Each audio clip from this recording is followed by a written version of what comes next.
A invasão do Iraque. Você queria uma guerra alemã também, não é?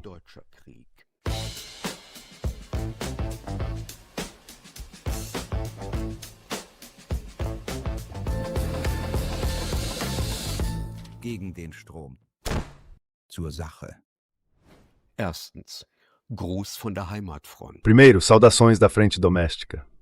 A invasão dos Estados Unidos e de Israel contra o Irã, em 28 de fevereiro de 2026, é uma guerra de agressão que viola o direito internacional. Não há dúvida quanto a isso. Mesmo que a imprensa de propaganda tente transformar o ataque em um suposto golpe preventivo e que a maioria da população queira acreditar nesse conto de fadas midiático e ahistórico da falta de alternativas. Um dos primeiros alvos da guerra foi uma escola primária para meninas. O resultado, 165 crianças mortas. Um claro crime de guerra. Se as regras dos julgamentos de Nuremberg fossem aplicadas, Donald Trump, Bibi Netanyahu e sua camarilha estariam no cadafalso.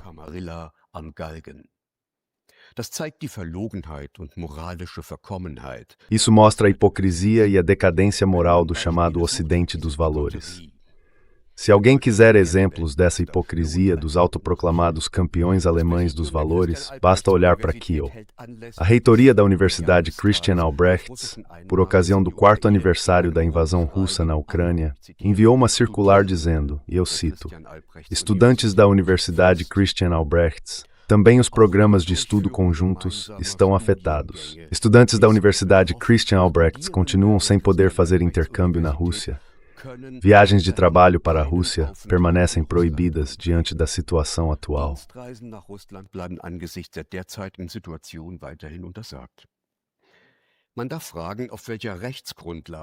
É legítimo perguntar com base em qual fundamento jurídico a Universidade de Kiel pretende impedir que estudantes viajem para a Rússia e com que leveza a reitoria parece disposta a ignorar a liberdade de pesquisa e ensino garantida pelo artigo 5º da Constituição. Isso poderia até ser visto como uma forma de coerção. Estou curioso para ver se depois do ataque dos Estados Unidos e de Israel contra o Irã, que violou o direito internacional, a reitoria também vai proibir os estudantes de viajar para os Estados Unidos ou para Israel e suspender toda a cooperação com esses países. Mas é bem provável que a gente espere em vão. Isso mostra a hipocrisia dos moralistas dentro dos aparelhos ideológicos da guerra de propaganda. E a Universidade de Kiel faz parte disso também.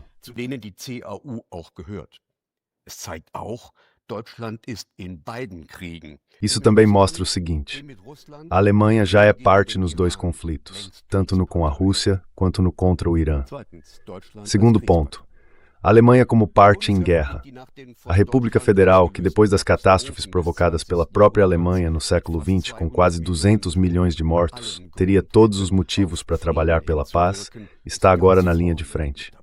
Isso é inconstitucional, porque a lei fundamental obriga a política alemã a servir à paz.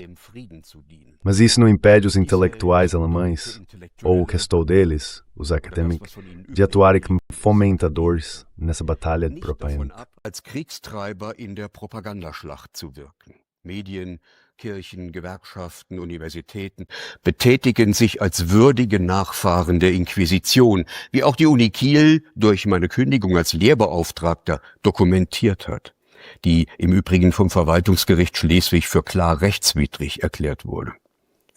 Völlig korrekt hatte der italienische Philosoph Antonio Gramsci darauf hingewiesen. In Krisenzeiten repräsentieren die europäischen Intellektuellen nicht mehr das kulturelle Selbstbewusstsein, die Selbstkritik der herrschenden Klasse. Sie sind wieder zu unmittelbaren Agenten der herrschenden Klasse geworden. Bundeskanzler Friedrich Merz hat am 1. März 2026 seine volle politische Unterstützung für den völkerrechtswidrigen Angriffskrieg erklärt. In einer grotesken Täter-Opfer-Umkehr forderte er Teheran auf, die Eskalation zu beenden. Das ist Propaganda. Isso é propaganda. Na verdade, trata-se de uma guerra planejada há muito tempo, com o objetivo de forçar uma mudança de regime. Merz não fez questão de esconder que Berlim compartilha desse objetivo. Ele disse: "Por isso agora não é o momento de dar lições aos nossos parceiros e aliados." Com isso, o imperialismo alemão deixa claro que está disposto a ignorar as normas do direito internacional quando se trata de interesses fundamentais, que, se necessário, devem ser impostos pela força militar, como ele mesmo afirmou. O site Fórum Geopolítica comentou: "Às vezes a verdade aparece quando se deixa um tolo falar." A declaração de Merz de que foi informado antecipadamente sobre o ataque mostra o quanto a República Federal da Alemanha está diretamente envolvida nos planejamentos estratégicos.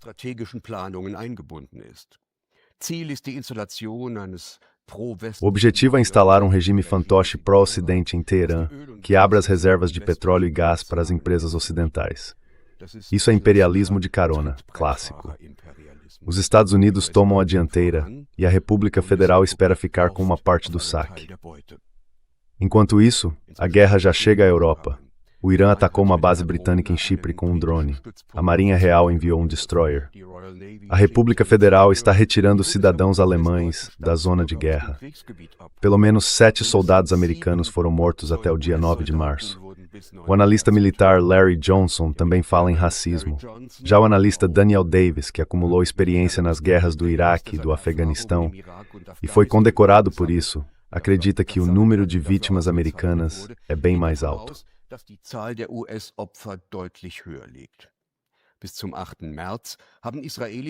Até o dia 8 de março, segundo informações do Crescente Vermelho, israelenses e americanos mataram mais de 1.330 civis no Irã. Isso significa mais vítimas civis do que em um ano inteiro de guerra na Ucrânia.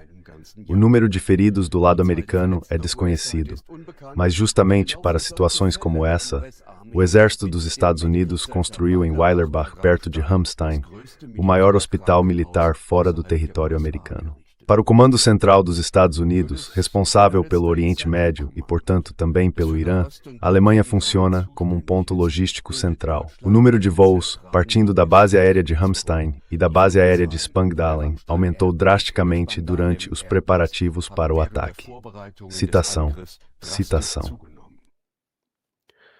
Die von der Bundeswehr mitgenutzten Stützpunkte in Erbil, im Irak und Al-Astaq in Jordanien wurden angegriffen. Deutschland, Frankreich und Großbritannien haben eine Erklärung veröffentlicht, der zufolge sie die notwendigen Maßnahmen ergreifen, um die eigenen Interessen und die der Verbündeten in der Region zu verteidigen. Zitat: Dies kann potenziell auch, falls notwendig, Isso pode incluir, se for necessário, permitir medidas defensivas militares proporcionais para destruir na origem a capacidade do Irã de lançar mísseis e drones. É uma ameaça clara, apenas disfarçada de forma precária. Ainda não se sabe se aviões-tanque alemães vão participar indiretamente dessas operações. Tudo isso tem muito pouco a ver com a preservação da paz, como diz a Constituição. Ao mesmo tempo, a maior parte da população continua meio adormecida. A recusa em reconhecer que o país está sendo cada vez mais arrastado para as guerras dos Estados Unidos é a arma mais poderosa dos que promovem a guerra. Por meio de uma simulação de democracia e de uma guerra cognitiva, ou seja, um ataque direto ao cérebro, eles conseguiram colocar a maioria num estado de entorpecimento. die Mehrheit in einen Betäubungszustand zu versetzen. Muss ich nur die Wahlergebnisse in Baden-Württemberg ansehen. Basta olhar os resultados das eleições em Baden-Württemberg. A mobilização do medo e do ressentimento levou à destruição da razão e do pensamento. O espírito de luta democrática foi quebrado. O estado de ânimo pode ser descrito como uma rendição sem resistência. O fato de a Alemanha ser uma parte indireta na guerra é claramente percebido no sul global. Esse modelo, afinal, já foi testado na Ucrânia. Na Indonésia, por exemplo, o maior país muçulmano do mundo, cidadãos alemães às vezes enfrentam hostilidade aberta. A Alemanha, como Bertolt Brecht disse em 1933, volta a sentar-se manchada entre os povos. Terceiro ponto. Drittens. Ausweitung der Kampfzone. Expansão da zona de combate. Um empresário conhecido em Dubai relata: Os acontecimentos estão se desenrolando muito rápido. Hoje, dia 3 de março, um data center da Amazon em Abu Dhabi foi atingido e vários caças americanos foram derrubados. Aqui, o porto de Jebel Ali também foi atingido, com nuvens densas de fumaça.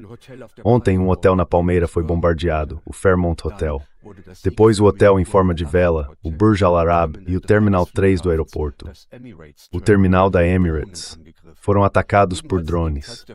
Também o aeroporto de Abu Dhabi e as bases militares americanas em Abu Dhabi e Dubai. E o que vem agora? Os fatos são bem diferentes do que dizem oficialmente. Os iranianos mostraram: nós podemos atacar a infraestrutura turística e logística, e vocês não podem fazer nada a respeito. Es kamen dabei hauptsächlich Drohnen zum Einsatz. Foram usadas principalmente drones nesses ataques. Do meu apartamento eu tenho uma vista de todo Dubai. Eu imagino que os iranianos, com essas primeiras ondas, queiram esgotar os interceptores, para que a defesa dispare seus mísseis antes que venham ataques maiores. Um golpe forte atingiu o porto de Jebel Ali, porque lá tem muito armamento americano. É o maior porto dos Emirados. Ainda está pegando fogo. E o curioso é que não teve nenhum alarme aéreo. Nada. Foi bem estranho.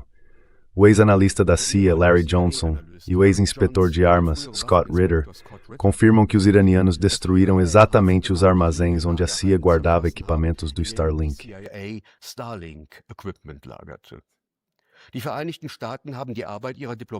Os Estados Unidos suspenderam as atividades de suas representações diplomáticas na Arábia Saudita, no Kuwait e no Líbano, e reduziram drasticamente as operações em Doha, Dubai e Manama. O Irã já atacou 25 bases americanas, segundo a Naval Support Activity Bahrain, que é a base da 5ª Frota dos Estados Unidos. Essa base não pode mais ser usada. O grupo de porta-aviões estacionado ao sul do Irã teve que ser deslocado para o mar aberto, a cerca de 1.000 quilômetros de distância. Depois temos a base aérea de Al-Udeid, em Doha, no Catar, a base aérea de Al-Salem, no Kuwait, o Camp Arifjan, também no Kuwait, o Camp Burin, no Kuwait, a base aérea de Al-Dhafra, em Abu Dhabi, a base aérea Prince Sultan, na Arábia Saudita. E além disso, agora são 5 estações de radar. Daneben inzwischen 5 Radarstationen, darunter der Mufafaq Salti. Entre elas, a base aérea Muwafaq Salti, na Jordânia, e o sistema móvel de radar e controle Army Naval Transportable Radar Surveillance and Control, modelo 2, o que na prática limita bastante as capacidades de alerta antecipado dos Estados Unidos. 2 drones atingiram a refinaria de petróleo da Aramco em Ras Tanura, na Arábia Saudita. Uma fumaça densa tomou conta do local e a planta foi desligada. Também foram atacados uma usina no Catar e uma instalação de energia da Qatar Energy. A empresa estatal suspendeu a produção de materiais como polímeros, metanol e alumínio, depois dos ataques com mísseis iranianos. Isso aconteceu depois que o grupo já havia interrompido a produção de gás natural liquefeito por causa dos ataques anteriores às suas unidades.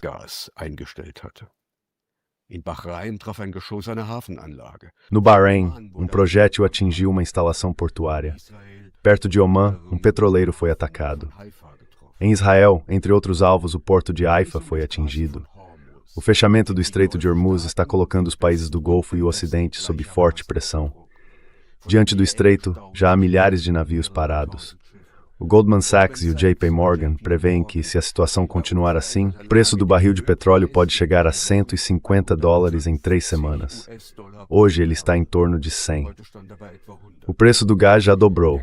Os prêmios dos seguros marítimos estão subindo de forma dramática. A BlackRock suspendeu o pagamento de certos fundos e os investidores não estão conseguindo reaver o dinheiro.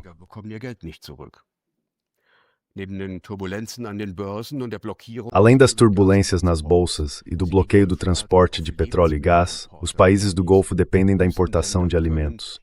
Em regiões desérticas, não há outra forma de sustentar a população. Uma paralisação prolongada pode causar sérios problemas. Os Emirados estão à beira do colapso. 17% do seu produto nacional bruto vem da aviação e 24% do setor imobiliário. Ambos os setores estão praticamente parados. Os países do Golfo obtêm 90% da sua água de usinas de dessalinização, que agora estão todas gravemente danificadas. As reservas disponíveis duram menos de 10 dias. Por isso, esses países se sentem traídos pelos Estados Unidos. As bases americanas atraem os ataques e, com isso, destroem seus modelos de negócio.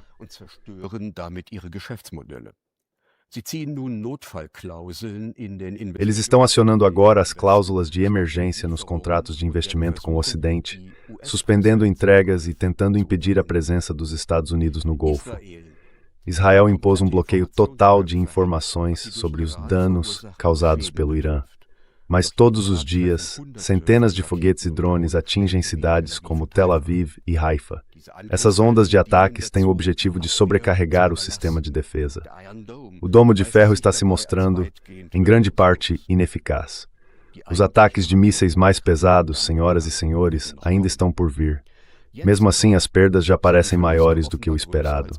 A população em Israel começa a ficar inquieta. Isso significa que a reação dos iranianos é mais dura e mais precisa do que o que se lê nos jornais. O Irã é mais resistente do que se imaginava. Iran ist widerstandsfähiger als angenommen. Seine Verteidigung ist in der Tiefe gestaffelt und verfügt A defesa deles é organizada em camadas e no leste do país parece contar com enormes reservas. O objetivo do Irã é atingir o Ocidente no seu ponto mais vulnerável. Turismo, bancos e finanças, refinarias e extração de petróleo, logística e transporte. Em comparação com a Guerra de 12 Dias em junho de 2025, dá para perceber uma precisão muito maior nos ataques. O Irã substituiu o sistema GPS pelo sistema chinês Beidou, o que torna as armas guiadas por ar do país praticamente imunes a interferências. A China também fornece dados de reconhecimento por satélite. A empresa chinesa Misa Vision entrega imagens de satélite com apoio de inteligência artificial. Além disso, Teherã colocou seus próprios satélites em órbita em 2025. Isso permite realizar contra-ataques seguindo o chamado princípio do mosaico.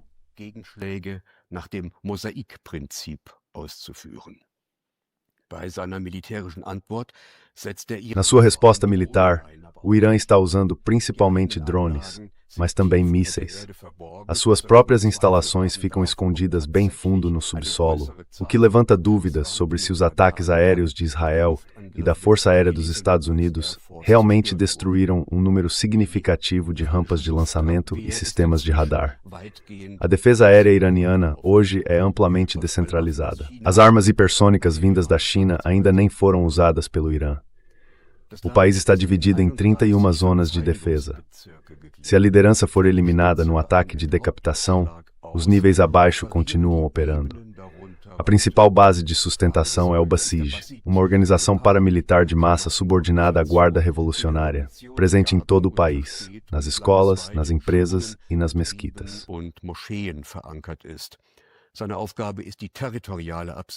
A função dele é garantir a segurança territorial.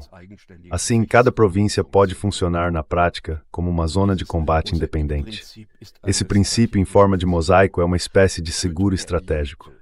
A eliminação da elite, inclusive do líder supremo Ali Khamenei, perde assim o efeito pretendido. E é realmente surpreendente que os Estados Unidos e Israel tenham acreditado que poderiam quebrar a capacidade de ação do Irã de forma centralizada. Até agora, isso não teve sucesso visível. Já o bombardeio de países árabes, sem distinção, Omã, Catar, Kuwait, Bahrein, Arábia Saudita, os Emirados e a Jordânia, é uma estratégia perigosa. A ampliação da zona de combate pode arrastar outros países para a guerra ou levar seus governos a permitir que o exército americano use seus territórios como base de operações.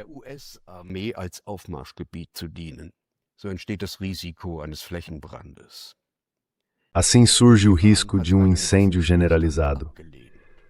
O Irã rejeitou um cessar-fogo, está travando uma luta pela sobrevivência, uma guerra de decisão, como dizem os americanos, na qual está em jogo a própria continuidade de sua estrutura política. O Ocidente, especialmente Israel e os Estados Unidos, trava uma guerra de escolha, um conflito provocado de forma deliberada e preparado com antecedência. O Ocidente começou a guerra. O Irã decide quando ela termina. A estratégia do Irã parece ser, segundo o ministro das Relações Exteriores da Turquia, Hakan Fidan: se eu cair, levarei toda a região comigo para o abismo. Na Guerra de 12 Dias de 2025, o Paquistão ameaçou usar armas nucleares caso Israel recorresse a armamento nuclear.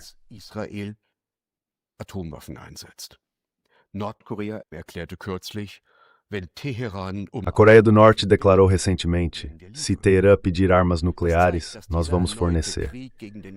Isso mostra que essa nova guerra contra o Irã é como dançar em cima de um vulcão. A estratégia dos Estados Unidos e de Israel, os Estados Unidos querem, como o presidente Trump deixou claro, forçar uma mudança de regime com um golpe de decapitação. E aí a gente vê um padrão, seja no ataque à residência do presidente russo, Vladimir Putin, que só foi possível com o apoio da CIA e do M6. Seja na tentativa de tirar do poder o presidente da Venezuela, Nicolás Maduro, que foi planejada há muito tempo, ou agora, nesse novo ataque ao Irã. Em todos esses casos, a ofensiva acontece enquanto as negociações ainda estão em andamento.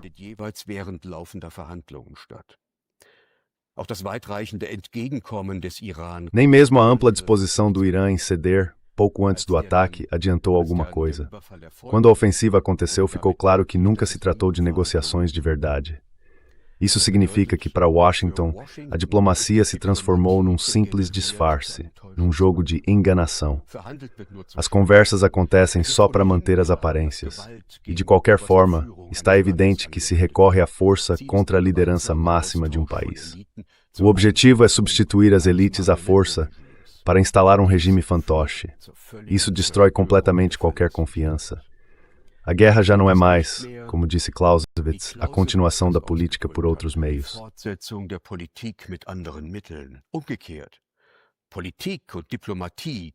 Ao contrário, a política e a diplomacia viraram uma função da guerra. Com isso, o chamado Ocidente baseado em regras virou um grupo de desesperados. Então, como é que os países atacados vão reagir daqui para frente? Eles vão pensar o seguinte: ou o presidente dos Estados Unidos sabia desses planos, e aí não dá para confiar nele, ou ele não sabia, e então ele não tem controle sobre o próprio sistema. E de qualquer forma, também não dá para confiar. No fim, dá tudo no mesmo, estamos encurralados e precisamos usar todos os meios disponíveis. Chegamos diplomaticamente ao nível de um romance barato. O livro de orações dele era o revólver. Sein Gesangbuch war der Colt. Com essa perda de freios geopolítica, o Ocidente liderado pelos Estados Unidos destruiu o direito internacional. Num processo longo, que começou com a Operação Tempestade no deserto, em 1991, continuou com o ataque ilegal à Iugoslávia e com as guerras contra o Iraque, a Líbia e a Síria, e agora chega ao seu ponto máximo. Usar todos os meios disponíveis reduz de forma clara o limite para o uso de armas nucleares. Além disso, a lição que os líderes do Sul Global tiram disso é a mesma que a da Coreia do Norte. Só quem tem a bomba e pode ameaçar a destruição total da humanidade uma chance de sobreviver.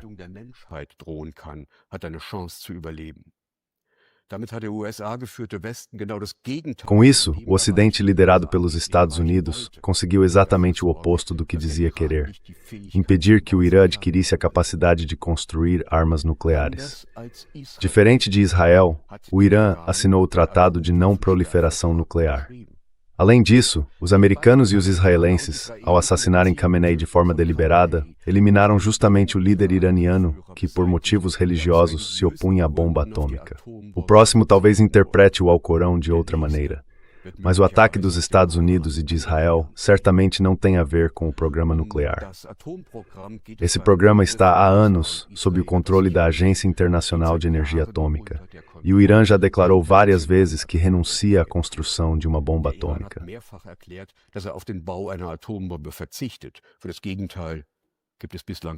Até agora, não há provas do contrário.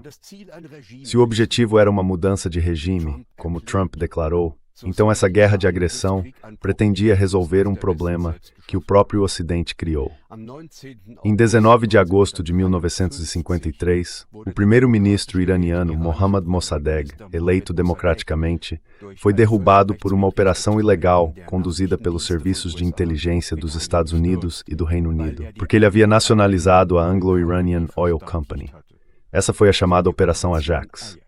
O regime do Shah que veio depois era, na prática, um governo fantoche dos americanos. E o seu serviço secreto, a SAVAK, era basicamente uma ramificação da CIA. Esse regime de terror explica a euforia com que, após a Revolução Iraniana, o Ayatollah Khomeini foi recebido em 1979, quando voltou do exílio em Paris.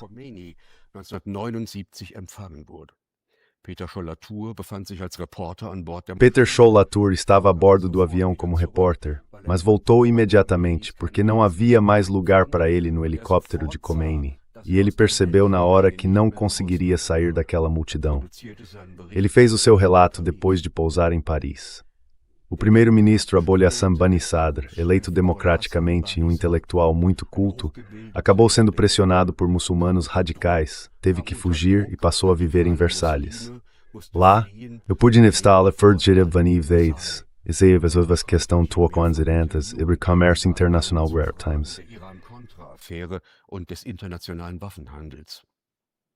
In einem 8-jährigen Krieg gegen den Irak. Em uma guerra de 8 anos contra o Iraque, uma guerra que foi alimentada pelos Estados Unidos e por Israel, com a ajuda de terceiros países como a Alemanha Ocidental, a Suécia e a Bélgica, houve fornecimento de armas da Alemanha e também de componentes para gás venenoso. Nessa guerra, morreram centenas de milhares de iranianos. Mas isso não fez Teherã se ajoelhar. Isso mostra que Washington não entende o caráter dessa guerra. Os analistas de gabinete por lá, como disse o coronel Lawrence Wilkerson, ex-chefe de gabinete do Departamento de Estado americano, não têm noção da resistência dos 90 milhões de iranianos. Os Estados Unidos e Israel não têm um plano B. Eles não sabem o que fazer se o golpe de decapitação não conseguir derrubar a elite iraniana.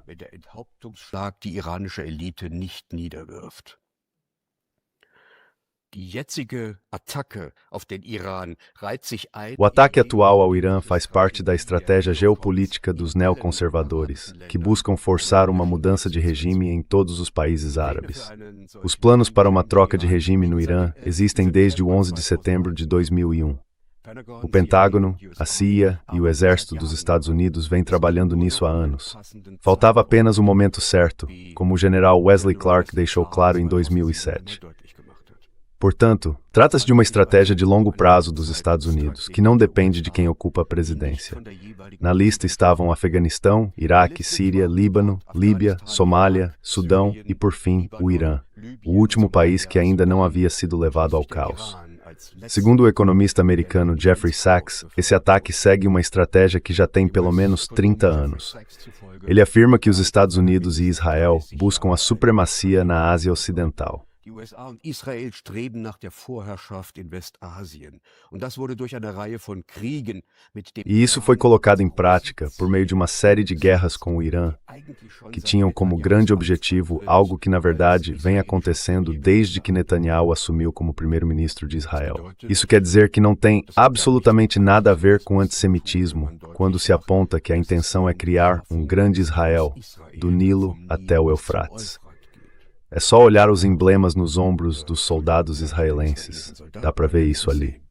Segundo Sachs, as agências de inteligência, a CIA e o Mossad, deixaram um rastro de sangue no Oriente Médio. Esse rastro vai da Líbia passando pela Síria e pelo Iraque até o Sudão, incluindo o genocídio na faixa de Gaza e na Cisjordânia.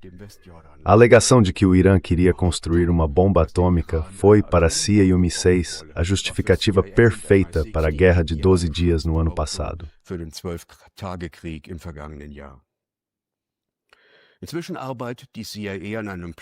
A essa altura, a CIA está trabalhando num plano para armar tropas curdas e provocar uma revolta.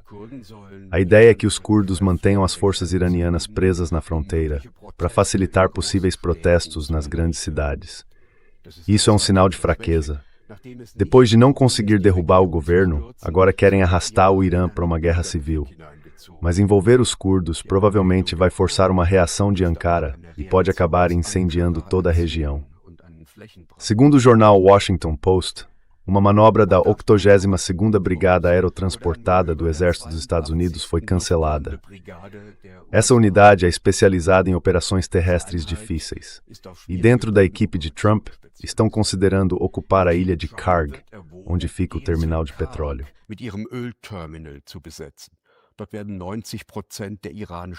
Lá é onde 90% das exportações de petróleo do Irã são realizadas. O fracasso da Operação Decapitação levou à conclusão de que será preciso usar tropas terrestres para forçar o colapso econômico do Irã. Agora temos uma série de motivos que levaram o presidente dos Estados Unidos, Donald Trump, a atacar o Irã, a atacar agora. O presidente não entregou resultados nem na política interna, nem na economia. Os problemas sociais nos Estados Unidos estão aumentando. Quase um terço dos americanos vive abaixo ou bem perto da linha da pobreza. Hoje, os Estados Unidos se tornaram um país de imigração, como dá para ver em Lisboa, onde cidadãos americanos estão elevando os preços dos imóveis e dos aluguéis. E a reindustrialização também não vai acontecer tão rápido assim. Auch die Reindustrialisierung wird so schnell nicht gelingen. Es dauert Jahre, Unternehmen ins Land zu holen. Leva anos para atrair empresas para o país, porque faltam profissionais qualificados. Antes das eleições de meio de mandato, em novembro, Trump agora busca um sucesso na política externa que dê impulso para os republicanos. E toda guerra gera empregos na indústria de armamentos. Com isso, Trump apoia os sonhos de grande potência do primeiro-ministro de Israel, Netanyahu. Assim, ele também agrada à lobby judaica nos Estados Unidos, que ajudou a financiar sua campanha. Então, o que vemos aqui é um precedente da política interna. Mas há outros fatores. Israel vê o Irã como uma ameaça existencial, porque o Irã também pode influenciar o que acontece na região por meio do Hezbollah ou dos rebeldes Houthis.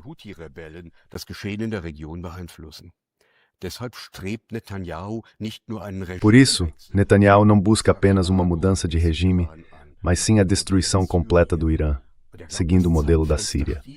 E ele acredita que a janela de oportunidade está se fechando. Israel arrastou os Estados Unidos para essa guerra. Mas a questão também envolve o controle do petróleo e dos recursos do Irã. 80% das exportações de petróleo iraniano vão para a China, que, por sua vez, obtém do Irã cerca de 12% do seu petróleo. Depois do bloqueio à Venezuela, Pequim passou a depender do petróleo iraniano. Wilbur Ross quer interromper esses transportes. E com isso, também se trata de garantir o status do dólar como moeda de referência internacional. Afinal, o mundo inteiro precisa de dólares, porque cerca de 80% do petróleo e do gás são negociados nessa moeda.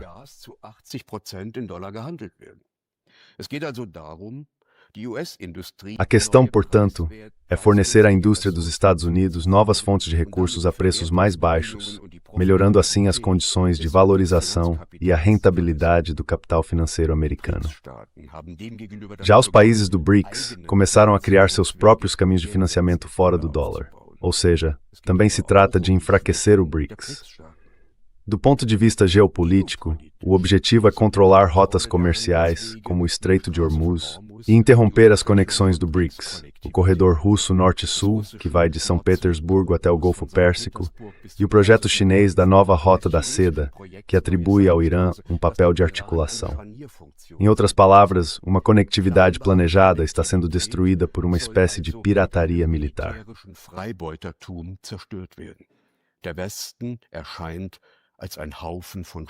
O Ocidente parece um bando de estados fora da lei. No fim das contas, o ataque de Israel e dos Estados Unidos não mira só o Irã, mas também tenta impedir a ascensão da China como principal concorrente dos Estados Unidos. E o modo de agir político de Donald Trump está longe de ser algo aleatório ou imprevisível. Na verdade, é uma estratégia de caos calculado, declarações contraditórias, reviravoltas inesperadas, diferenças entre o que se diz e o que se faz, ameaças no tom de uma briga de bar. O objetivo é criar incerteza, destruir de propósito as regras internacionais e gerar uma esfera de ilegalidade para provocar o caos.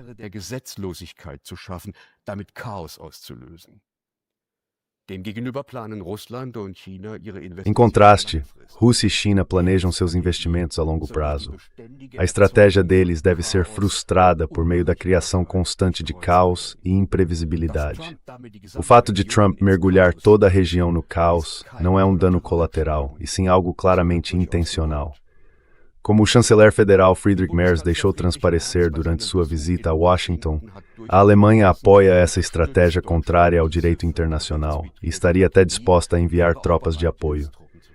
A crítica dele à Espanha, que se recusa a servir de plataforma para o ataque dos Estados Unidos ao Irã, mostra que Merz está disposto a sacrificar a coesão dentro da União Europeia em nome de sua submissão transatlântica.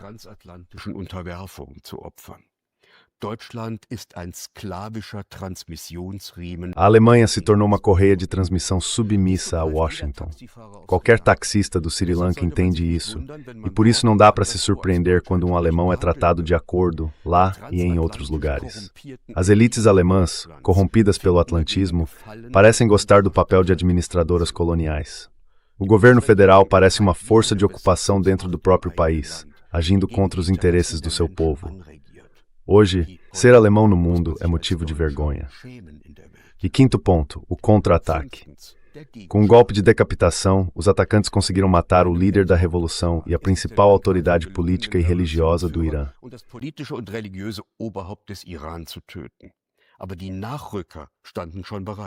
Mas os substitutos já estavam prontos, e com isso, o golpe de decapitação fracassou.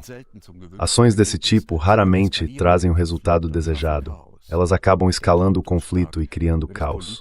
Esse ataque não vai mudar o sistema político do Irã. O país não vai se render. Pelo contrário, a Guarda Revolucionária vai assumir ainda mais poder.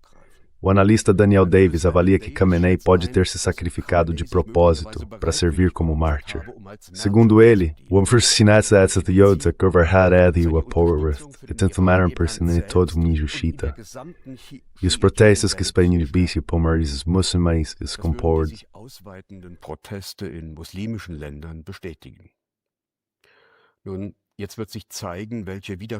Bom, agora vai dar para ver quanta resistência ainda existe no Irã. Mesmo depois de anos de operações secretas conduzidas pelos Estados Unidos e pelo Reino Unido, e depois de anos de sanções que abalaram profundamente a economia do país. A liderança iraniana também enfrenta opositores, especialmente na classe média, que é a mais afetada pelas sanções e pela inflação. Os Estados Unidos tentaram explorar esse descontentamento, mas não conseguiram provocar uma mudança de regime. Como o secretário do Tesouro americano, Scott Bassett, mencionou várias vezes, as sanções dos Estados Unidos contra o Irã e uma escassez artificial de dólares dentro do país provocaram fuga de capitais e fizeram com que muitas importações deixassem de ser pagas.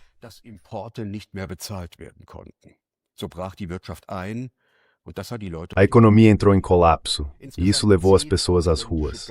Ao todo, 10 serviços de inteligência estrangeiros ajudaram para que os protestos, que começaram de forma pacífica, acabassem se tornando violentos. A Rússia é um parceiro importante do Irã, mas os dois não têm uma aliança militar. Teherã também forneceu drones a Moscou para a guerra na Ucrânia.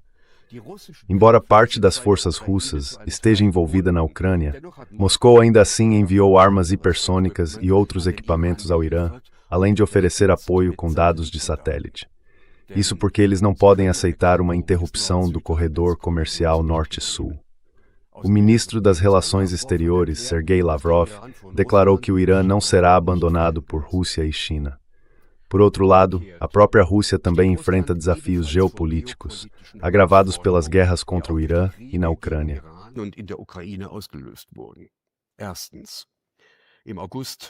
Primeiro ponto.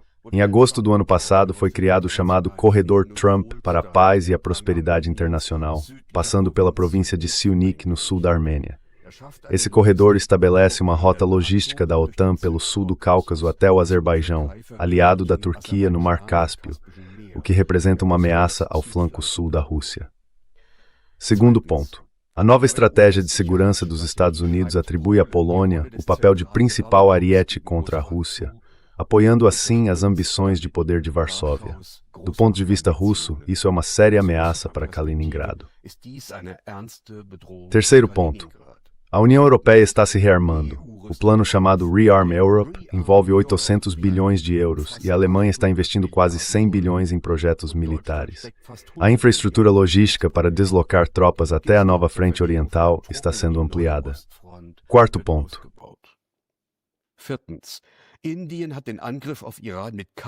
A Índia não condenou o ataque ao Irã, nem com uma palavra. O país havia se reaproximado dos Estados Unidos por meio de um acordo comercial. Isso poderia reduzir as receitas de petróleo da Rússia em dezenas de bilhões de dólares. Agora, o país volta a se alinhar com a Rússia no comércio de petróleo. E em quinto lugar, a decisão dos Estados Unidos de deixar o Tratado New START expirar pode levar a uma nova corrida armamentista nuclear. A Polônia demonstrou interesse em ter suas próprias armas nucleares, e a Turquia pode seguir o mesmo caminho. No quinto ano da Operação Militar Especial, a OTAN conseguiu ampliar a zona de combate e manter a Rússia sob pressão. Por outro lado, o ataque ao Irã acaba favorecendo a Rússia. O preço do petróleo subiu de forma significativa, agora está acima de $100 por barril.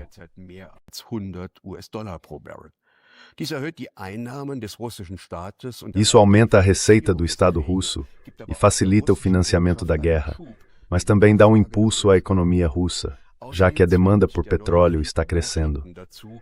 Além disso, a nova guerra obriga Washington a dividir suas forças militares e sua produção de armamentos entre vários frontes, reduzindo o apoio à Ucrânia. Isso fortalece os grupos dentro da liderança coletiva da Rússia que defendem um avanço sobre Odessa. A ideia deles é cortar o acesso da Ucrânia ao Mar Negro e criar uma ligação com a Transnistria. Mas o ponto mais importante é o fechamento do Estreito de Hormuz. Isso bloqueia cerca de 20% do fornecimento mundial de petróleo e gás.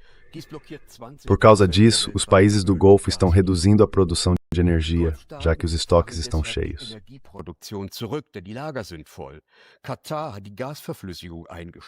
O Catar interrompeu a liquefação de gás e vai levar semanas até que a produção volte a funcionar e os países da União Europeia sejam novamente abastecidos. No ano passado, a União Europeia decidiu encerrar as importações de GNL da Rússia até o fim de dezembro de 2026 e as importações de gás por gasoduto até o fim de setembro de 2027.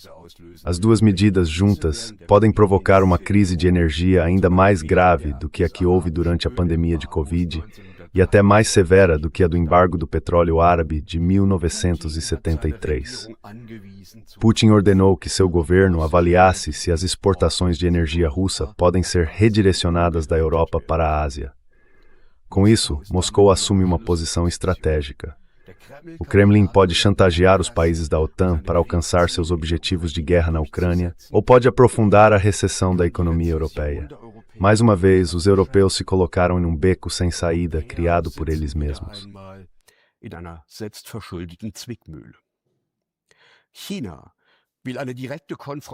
A China quer evitar uma confrontação direta com os Estados Unidos, mas os portos iranianos são um ponto central da nova Rota da Seda. Pequim precisa do petróleo do Irã e, depois da perda da Venezuela como parceira energética, não pode se dar ao luxo de perder mais um fornecedor. Por isso, apoia o Irã de forma logística, com equipamentos militares e também na guerra de informação. A China continua fornecendo armas, por exemplo, 40 novos caças.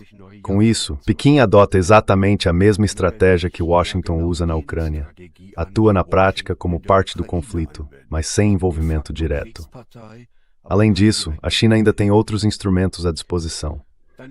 Pode, por exemplo, reduzir drasticamente, até o fim de 2025, suas reservas de títulos do Tesouro Americano, que somam cerca de 683 bilhões e meio de dólares, e assim, dificultar o refinanciamento do orçamento dos Estados Unidos.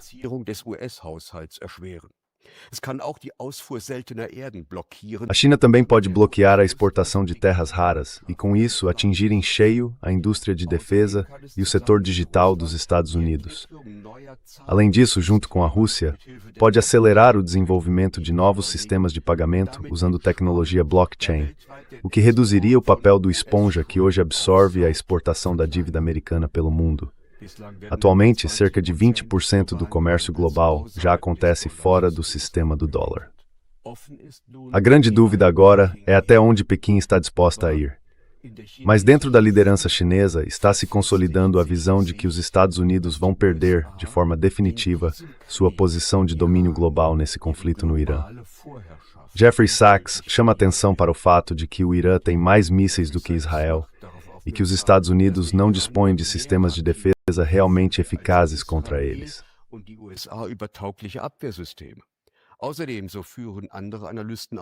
Além disso, segundo outros analistas, o Irã conseguiria produzir mísseis em maior quantidade e com mais rapidez do que os Estados Unidos.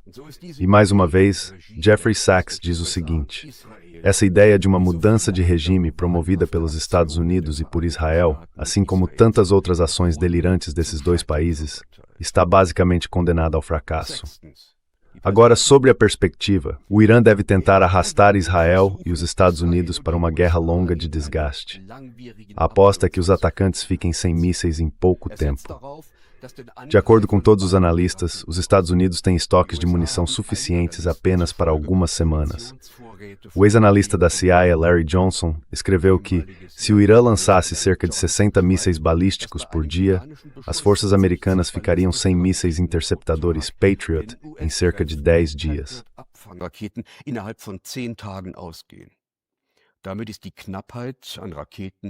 Isso mostra que a escassez de mísseis é ainda pior do que se pensava.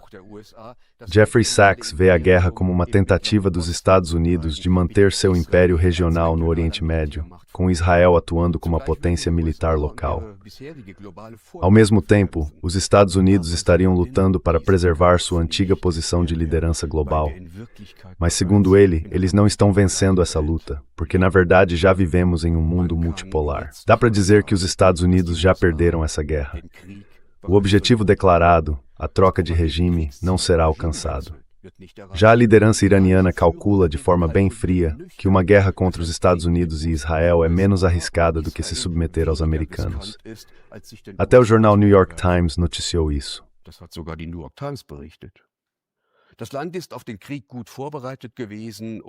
O país estava bem preparado para a guerra e tinha condições de sustentar o conflito por um longo período.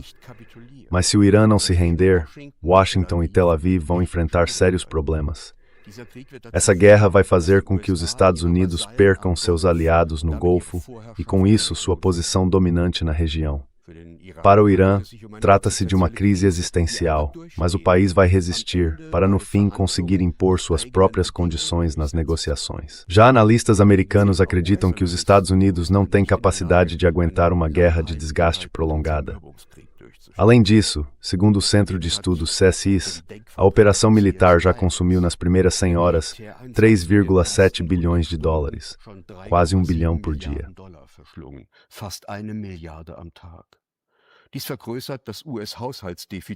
Isso aumenta o déficit orçamentário dos Estados Unidos e cria sérios problemas para o futuro. Com a guerra se prolongando e o número de vítimas crescendo, vai haver uma forte pressão política, tanto em Jerusalém quanto em Washington, para buscar uma solução. Esse é o objetivo de Teherã. Os belicistas que pressionaram Trump a atacar vão depois responsabilizar o presidente por não ter alcançado a vitória esperada.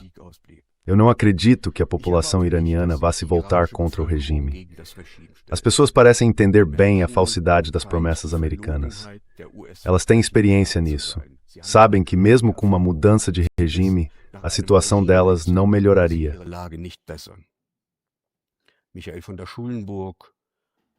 Michael von der Schulenburg, que atua como deputado independente representando o BSW no Parlamento Europeu, escreve que, ao contrário do que o presidente Trump anunciou, esse conflito dificilmente vai terminar rápido. Pelo contrário, tudo indica que estamos diante de uma guerra longa, extremamente sangrenta e com muitas perdas. Uma guerra que os Estados Unidos e Israel podem acabar perdendo, tanto no campo militar quanto no político e moral. As consequências seriam extremamente perigosas para todo o Ocidente. E ele continua: essa guerra não destruiu apenas a confiança na sinceridade do Ocidente. Com ela também foi definitivamente aniquilado o direito internacional baseado na Carta das Nações Unidas, o mesmo direito que o próprio Ocidente um dia criou. Com isso, ele teria escancarado as portas para uma nova ordem mundial, fundada unicamente na lei do mais forte.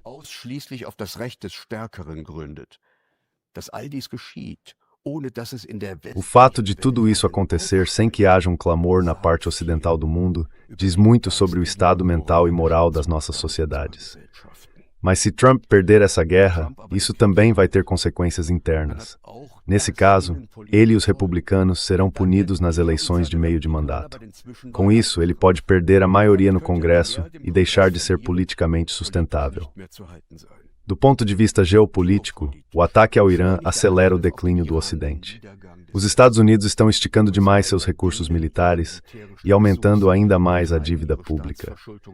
O Irã vai vencer essa guerra. Isso significa que os Estados Unidos serão derrotados, humilhados e forçados a se retirar do Oriente Médio. Israel vai ficar sozinho entre os países árabes do Golfo.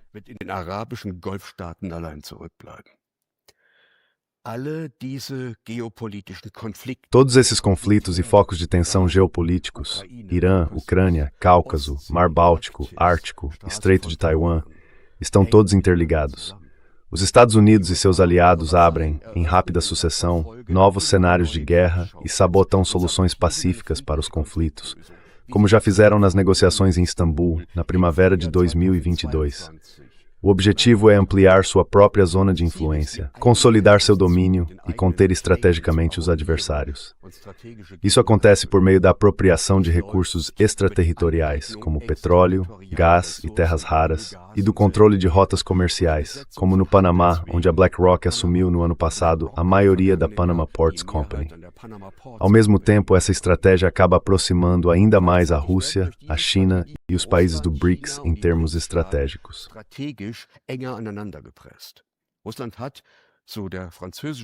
Segundo o historiador francês Emmanuel Todd, a Rússia venceu a guerra na Ucrânia. Tanto o conflito na Ucrânia quanto a guerra contra o Irã são, segundo ele, batalhas de recuo no declínio do Ocidente, parte da luta do mundo unipolar, liderado pelos Estados Unidos, contra as forças emergentes de um mundo multipolar. Vamos ouvir o que diz Emmanuel Todd. A guerra na Ucrânia é o começo de uma guerra mundial. Um dos motivos da vitória da Rússia é o apoio que ela recebe da China e da Índia. Os países do grupo BRICS se colocam ao lado da Rússia contra o Ocidente. A guerra na Ucrânia está se transformando num conflito global entre as antigas colônias e o Ocidente, que as explorou. E dentro de um Ocidente em desintegração, os conflitos do passado voltam a emergir.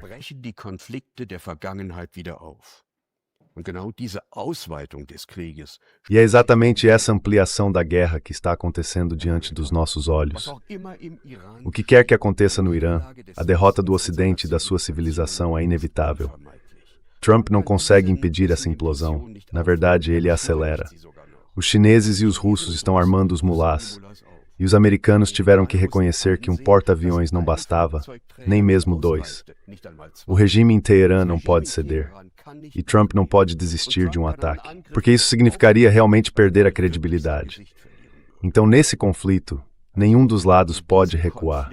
A Rússia não, porque tanto na Ucrânia quanto no Irã, o que está em jogo é evitar uma ameaça existencial vinda dos Estados Unidos, da OTAN e de Israel.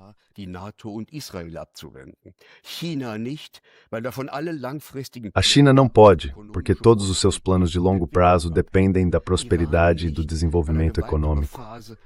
O Irã também não pode, porque uma nova fase como colônia dos Estados Unidos significaria o fim da elite atual. E o Ocidente também não pode recuar, nem no Oriente Médio, nem na Ucrânia, porque a derrota do Ocidente significaria o fim da ordem mundial neoliberal. Mas se o conflito continuar e o Estreito de Hormuz permanecer fechado, se a situação sair do controle, então a economia global, que já está cambaleando à beira do abismo, vai colapsar. Estamos, portanto, diante de uma disputa de dimensão histórica, resultado da incapacidade do Ocidente de reagir de outra forma, que não seja militar, às mudanças tectônicas na economia.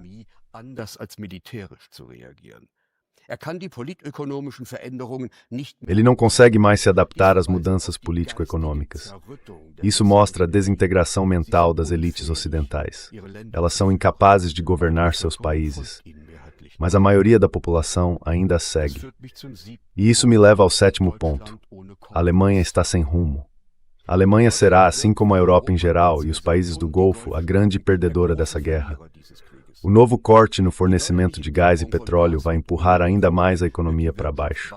No campo diplomático, a falência da Alemanha é evidente.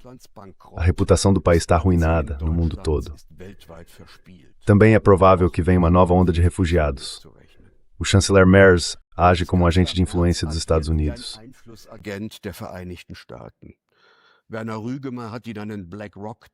Werner Hugemer chamou ele de trabalhador sujo da BlackRock.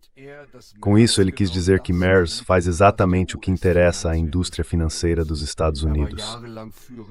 Durante anos, ele foi um dos principais representantes do investidor americano BlackRock. A empresa o transformou em milionário.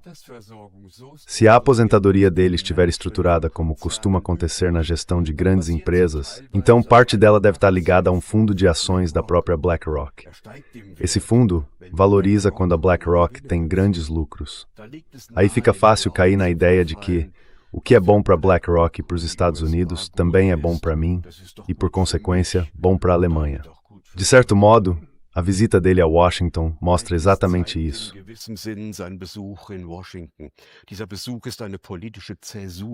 Essa visita é uma virada política na história da Alemanha do pós-guerra.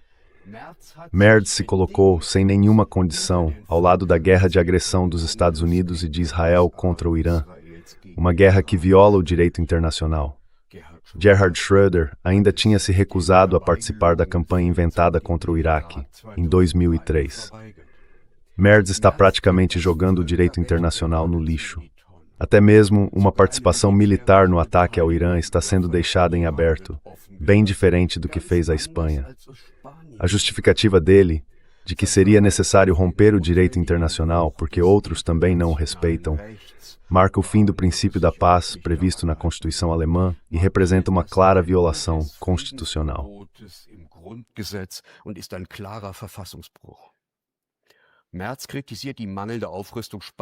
Merz critica a falta de reforço militar da Espanha em relação às metas da OTAN definidas pelos Estados Unidos. Com isso, ele mostra que considera mais importante se submeter aos interesses americanos do que manter a coesão dentro da União Europeia.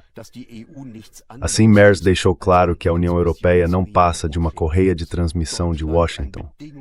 A Alemanha é um vassalo incondicional, que renega seus próprios interesses e está disposta a sacrificar a União Europeia.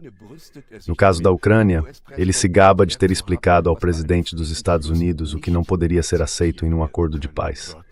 E disse literalmente, a linha de frente que a Ucrânia mantém agora deve permanecer. Isso deixa evidente que não se pretende negociar o fim da guerra.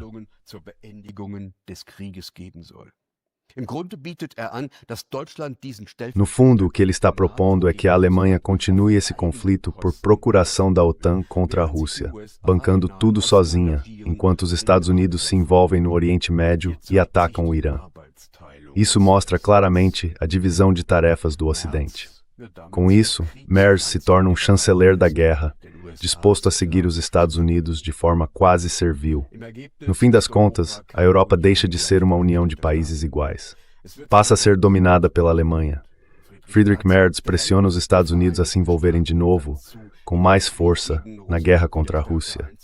Ele alimenta a russofobia entre os alemães e cria uma síntese perversa entre essa russofobia e a crise econômica provocada pela guerra.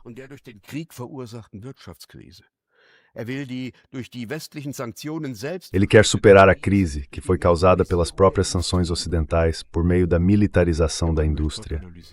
Emmanuel Todd analisa: essa é a nova doutrina alemã para a Europa, e os serviços de inteligência alertam para um possível ataque de Putin contra a Alemanha. A Alemanha assumiu o controle da Europa, a guerra na Ucrânia acabou, a Rússia alcançou seu objetivo. Nesse mundo sem ameaça russa, as nações estão voltando. E a Alemanha vai ser uma porcento importância com o exército mais forte do continente. O colapso do Ocidente vem acompanhado de um retorno à brutalidade e hierarquização.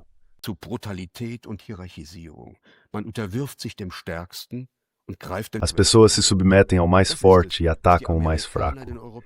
É isso que os americanos estão fazendo com os europeus, e os alemães aceitaram isso ao eleger Friedrich Merz.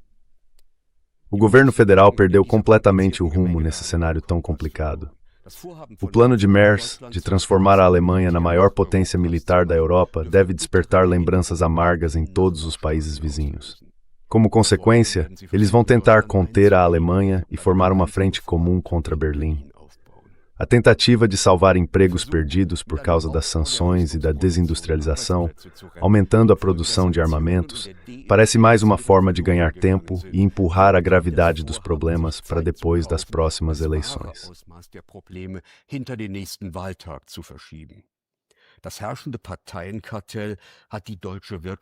O cartel dos partidos que está no poder colocou a economia alemã num beco sem saída.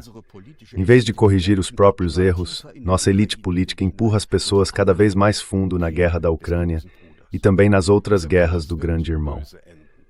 Esse caminho vai acabar mal, em agonia econômica ou numa guerra ampliada na Europa. O que estamos vendo aqui é o desvio clássico da agressão. Transformar problemas internos em um suposto inimigo externo. O aumento da russofobia e o racismo aumenta heterosnohodrosekeknorlimer, Storno iminente a berbere. Den sich anbahnenden Rückfall in die Barbarei. Ao mesmo tempo, a gente vê uma espécie de autoescravidão estrutural diante de um hegemon que se debate como uma fênix em queda. Estamos assistindo à atuação sem rumo de um regime marionete na Alemanha e ao colapso econômico e político da segunda democracia alemã. Isso traz pouco benefício para a população. As pessoas teriam maior interesse em que voltássemos a ser um povo de bons vizinhos que preserva a paz. Mas isso teria várias condições. Primeiro, as pessoas precisariam se engajar por uma paz com a Rússia. Ela não vai acontecer sozinha. E o cartel de partidos que hoje domina o poder, os fomentadores da guerra, não vai fazer nada pela paz.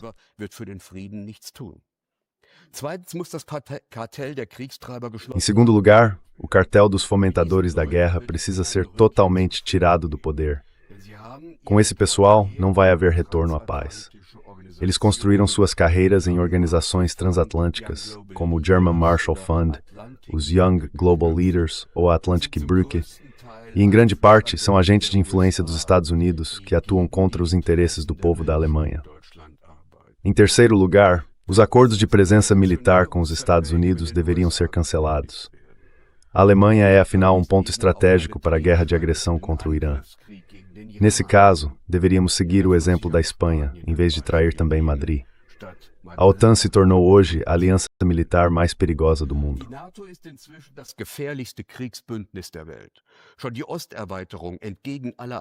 A própria ampliação para o leste, feita apesar de todas as promessas em contrário, já mostra isso. Essa aliança busca o confronto com a Rússia e serve a Washington como um instrumento para dividir o continente euroasiático contra os seus próprios interesses. Por isso, a saída da aliança militar da OTAN precisa entrar na pauta. A União Europeia abandonou a ideia de ser um projeto de paz e hoje se apresenta como uma disputia antidemocrática. Um relatório do Congresso dos Estados Unidos afirma que Bruxelas manipulou 8 eleições, restringe o espaço de debate público com medidas de censura e obriga as grandes empresas de tecnologia a moderar, ou seja, a suprimir, informações críticas à União Europeia.